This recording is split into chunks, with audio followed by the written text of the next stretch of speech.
terkait adanya temuan intensifikasi pangan ya jelang Ramadan dan Hari Raya Idul Fitri dari Lokapom ND. Sudah bersama kami saat ini pendengar PLT Kepala Lokapom ND Beni H. Prabowo di line telepon. Kita akan mengetahui selengkapnya informasi terkait temuan-temuan tersebut pendengar. Pro 1, Kanal Inspirasi. Pak Beni, selamat pagi. Selamat pagi Bu Caroline. Oke, Selamat kabar. pagi dengan Lintas ND. Gimana kabarnya Pak Beni? Alhamdulillah luar biasa ini Bu. Oke, selalu luar biasa. Dan ini ada kabar ya Pak Beni bahwa Lokapom ND ini ada menemukan sejumlah sarana distribusi pangan yang tidak memenuhi ketentuan seperti itu ya.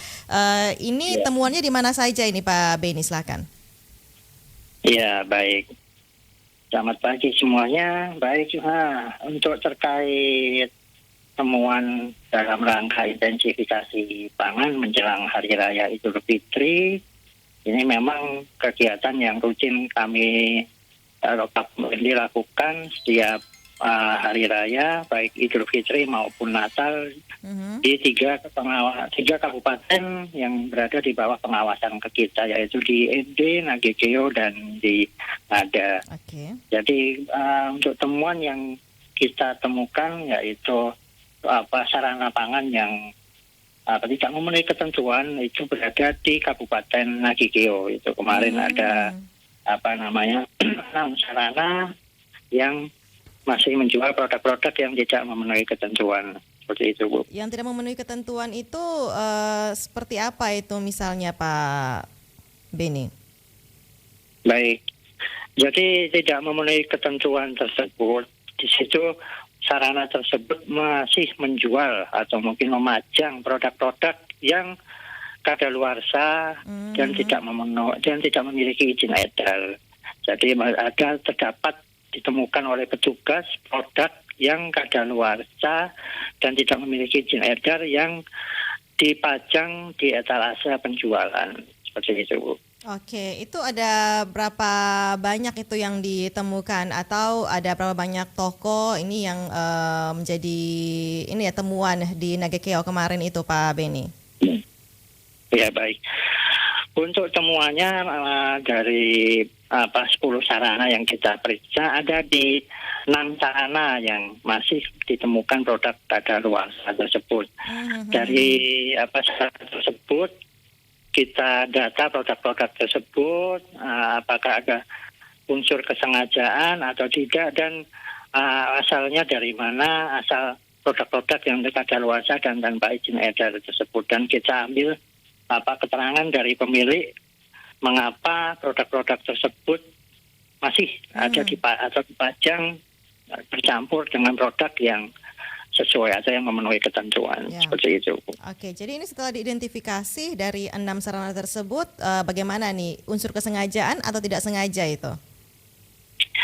Ya baik, memang kalau setelah kita lakukan wawancara awal dengan para pemilik, memang adanya unsur ketidaksengajaan, bahwasanya mereka lalai untuk melakukan pemeriksaan rutin terhadap sarananya, di mana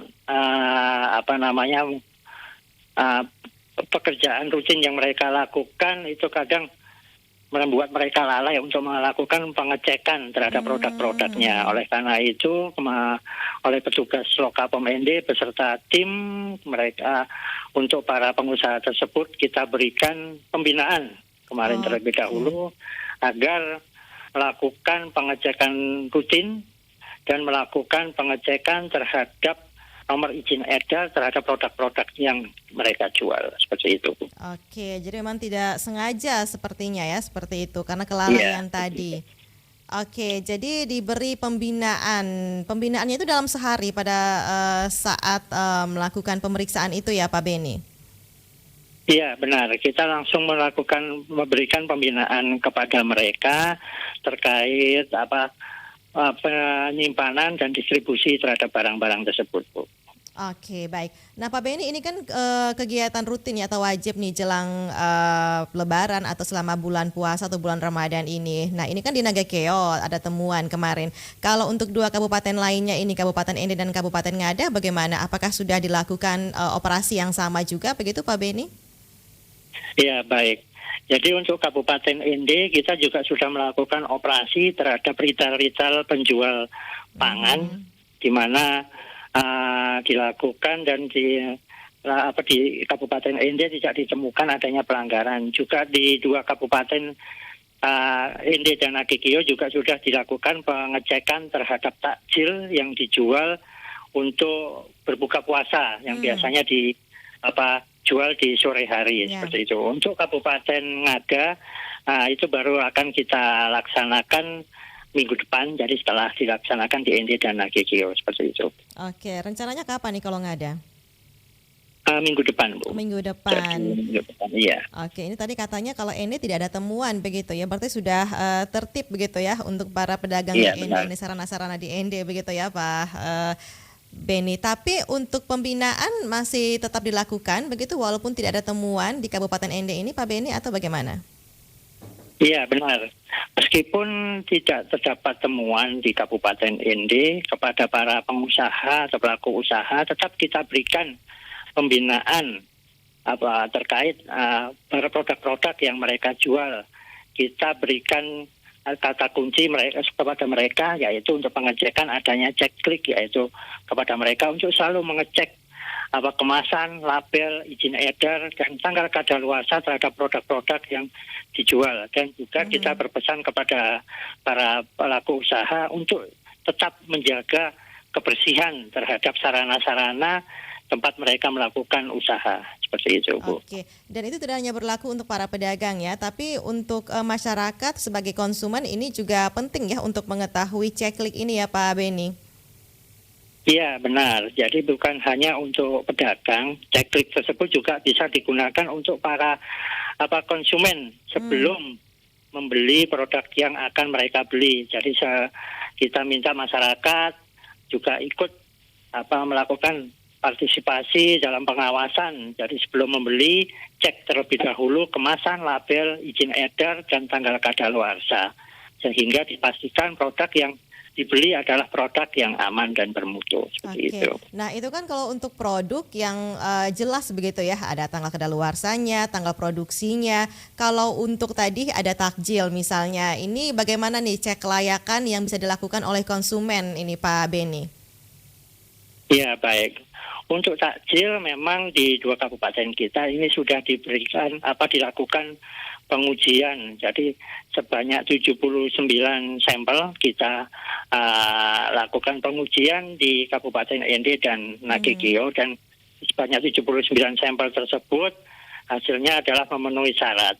Tetapi mungkin untuk masyarakat yang akan membeli sebelum mengkonsumsi produk-produk takjil, ya kita untuk takjil ini kan memang kebanyakan adalah makanan yang cepat rusak atau mungkin tidak tahan lama untuk disimpan lama. Jadi untuk masyarakat mungkin kita juga harus melihat secara fisik.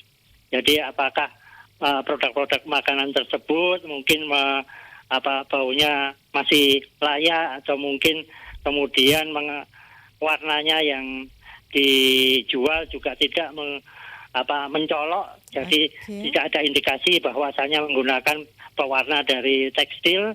Dan kemudian saya sarankan juga untuk membeli di tempat yang higienis dan sanitasinya atau kebersihannya terjaga, seperti itu, Bu. Oke, baik. Ada himbauan lain Pak Beni untuk masyarakat ini di bulan puasa ini, Pak Beni, silahkan. Ya, baik. Mungkin untuk masyarakat juga selama bulan puasa apabila berbelanja atau mengkonsumsi produk-produk pangan, juga mungkin tadi yang seperti awal saya sampaikan untuk selalu juga ikut mengawasi dengan melakukan cek kemasan, cek label, izin edar, dan cek kadaluarsa. Kemudian juga untuk masyarakat dimanapun juga bisa diharapkan berpartisipasi aktif untuk ikut mengawasi penjualan produk-produk pangan atau badan makanan di wilayahnya, yaitu dengan berpartisipasi aktif untuk melaporkan kepada kami Lokapom ND apabila ada indikasi-indikasi bahwasanya ada pelanggaran-pelanggaran yang berhubungan dengan obat dan makanan yang dijumpai di wilayah tempat tinggalnya. Seperti itu. Baik Pak Beni, terima kasih sudah berbagi informasi bersama pendengar Pro 1 pagi ini Pak Beni ya. Salam sehat selalu, selamat berhari Minggu Pak Beni. Selamat pagi, terima kasih Bu Karolin. Itu dia pendengar bersama dengan Beni Prabowo terkait dengan temuan intensifikasi pangan jelang Ramadan dan Hari Raya Idul Fitri. Ada himbauan juga untuk kita sebagai masyarakat pendengar ya, bahwa kalau ada indikasi atau temuan-temuan bisa diinformasikan atau melaporkan langsung ke Lokapom ND sehingga ini bisa ditindaklanjuti oleh pihak terkait pendengar.